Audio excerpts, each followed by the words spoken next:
भाङको छोप वा भाङको ड्राई अचार आज म हजुरहरूलाई घरमै सजिलैसँगले बनाएर देखाउँदैछु।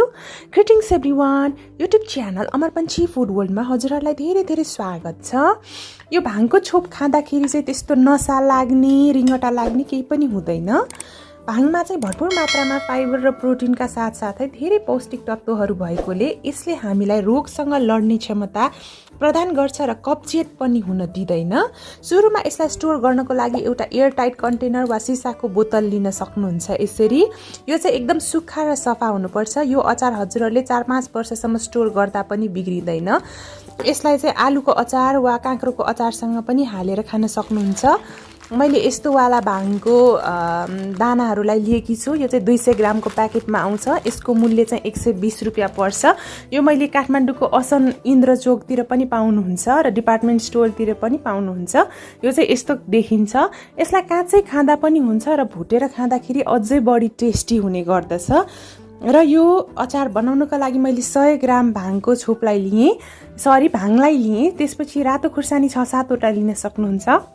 धनियाँको दानाहरू 1 चम्चा र जिराको दानाहरू आधा चम्चा लिएँ। नुनको सट्टामा मैले बिरे नुन प्रयोग गर्दैछु 1 चम्चा, एकदम मिठो हुन्छ। र आँपको पाउडर वा म्याङ्गो पाउडर 1 चम्चा लिँदैछु। यो पनि हजुरहरूले मसला पसलहरूमा पाउन सक्नुहुन्छ वा लप्सीको धुलो वा कागतीको रस युज गर्दा पनि हुन्छ। तर यो युज गर्यौँ भने चाहिँ एकदमै लामो समयसम्म अचार बिग्रदैन।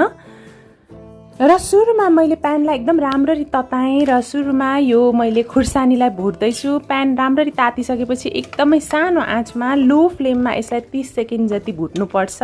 यसो गऱ्यौँ भने चाहिँ पिस्न एकदमै सजिलो हुन्छ। यसले चाहिँ हल्का कलर चेन्ज गर्ने बित्तिकै हामी यसलाई निकाल्छौँ है त। र एउटा सुक्खा प्लेटमा यसलाई म निकाल्दैछु।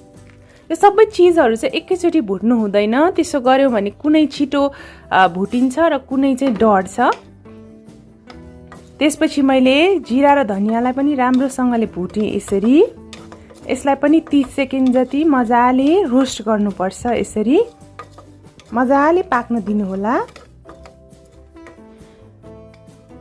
हल्का पड्किन थाल्ने बित्तिकै यसलाई पनि मैले अघिकै सुक्खा प्लेटमा राख्दैछु।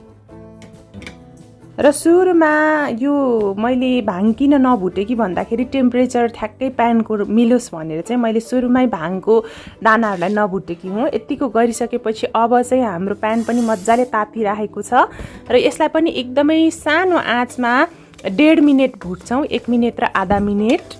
र यसलाई चाहिँ हल्का नपड्किउन्जेल मजाले भुट्नुपर्छ, तर यो डढ्नु चाहिँ हुँदैन। त्यही भएर एकदम सानो आँचमा हामीले यसलाई भुट्छौँ। र भुटिसकेपछि त यो यत्तिकै खाँदा पनि यति टेस्टी हुन्छ कि यसको कुरै नगरौँ। एकदमै मिठो खानेकुरा हो यो चाहिँ। यसलाई मजाले भुट्न सक्नुहुन्छ। तिलको छोप, टिमुरको छोप बनाए जसरी नै हामीले घरमै सजिलै भाङको छोप बनाउन सक्छौँ। र बजारमा किन्ने भाङको छोपहरू भन्दा एकदमै हाइजिनिक पनि हुन्छ घरमै बनाएको भाङको छोप चाहिँ। यसरी 1.5 मिनट मजाले भुटिसकेपछि यो हल्का पटपट पड्किन थाल्छ। त्यसपछि हामीले ग्यासको फ्लेमलाई अफ गरिदिन्छौँ।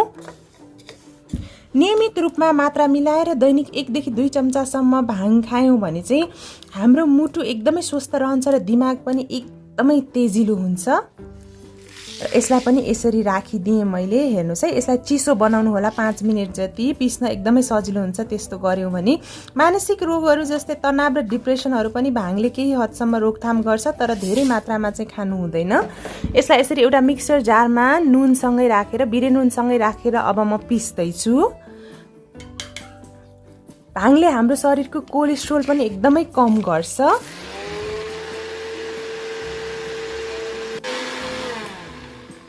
यसलाई पिसेँ मैले र राम्ररी पिसिसकेको छ यो। हेर्नुहोस् है त। र त्यसपछि यो यस्तो भयो। हेर्नुहोस् है, भाङमा पाइने भाइटामिन्स र मिनरल्सले चाहिँ ओमेगा 3 फ्याटी एसिडले हाम्रो शरीरको छालाको र अनुहारको चमक पनि बढाउँछ। र यो मजाले तयार भइसकेको छ। यो भाङ चाहिँ खास गरेर जिम जाने साथीहरूको लागि एकदमै उपयुक्त खानेकुरा हो, किनभने यसले वेट लसमा पनि हेल्प गर्छ र यसमा भरपुर मात्रामा प्रोटिन र एन्टिअक्सिडेन्ट पनि पाइन्छ। र मैले टेस्ट गरेँ, एकदमै टेस्टी भइसकेको छ। यसलाई यत्तिकै खाना, रोटी, नान, परोठासँग खान सक्नुहुन्छ वा आलुको अचार, काँक्राको अचार वा गाजर मुलाको अचारमा पनि छोपको रूपमा मजाले युज गर्न सक्नुहुन्छ। तरकारीमा पनि एक एक चम्चा युज गर्नुभयो भने एकदम टेस्टी हुन्छ। दिनमा 2 चम्चा भन्दा बढी चाहिँ यसलाई नखानु होला र यसलाई मजाले म स्टोर गरेर राख्दैछु। 3-4 वर्षसम्म पनि बिग्रदैन। खास गरेर मैले यसमा यो म्याङ्गो पाउडर राखेको भएर पनि यो हत्तपत्त बिग्रदैन। हजुरहरूसँग म्याङ्गो पाउडर छैन भने लप्सीको धुलो वा भिनेगर वा कागतीको रस वा चुक अमिलो पनि युज गर्न सक्नुहुन्छ अचारलाई चाहिँ। मलाई चाहिँ यो यत्तिकै खान नै एकदमै मिठो लाग्छ। राम्ररी यसरी बिर्को टाइट हुने गरी राख्नु होला। यसलाई घाममा राख्नु पर्दैन र फ्रिजमा हाल्नु पनि पर्दैन।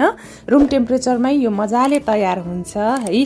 आजको रेसिपी हजुरहरूलाई कस्तो लाग्यो? मन पर्यो भने भिडियोलाई लाइक, कमेन्ट र सेयर गर्न नबिर्सिनु होला। साथसाथै मेरो च्यानल अमरपन्ची फुड वर्ल्डलाई सब्सक्राइब गर्न पनि नबिर्सिनु होला। Thank you so much for watching. Have a nice day. Happy cooking to all of you. Comment गरिदिनु होला भिडियो कस्तो बन्यो भनेर।